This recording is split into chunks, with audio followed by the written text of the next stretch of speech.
Здравейте от острова на Афродита, едно място характерно с тюркоазено синьо море, отлични условия за туризъм, богата културна традиция и много забавления. Намирам се на крайбрежната ивица край Ларнака, характерна със своите 5-звездни хотели.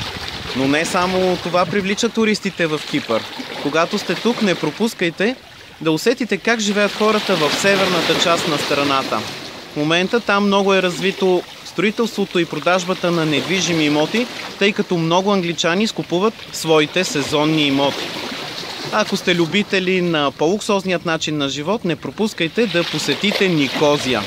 Ако харесвате забавленията, вашето място е Агия Напа. Един курорт, характерен с много барове, ресторанти и заведения. Не случайно, местните и гостите го наричат кипърската Ибиса.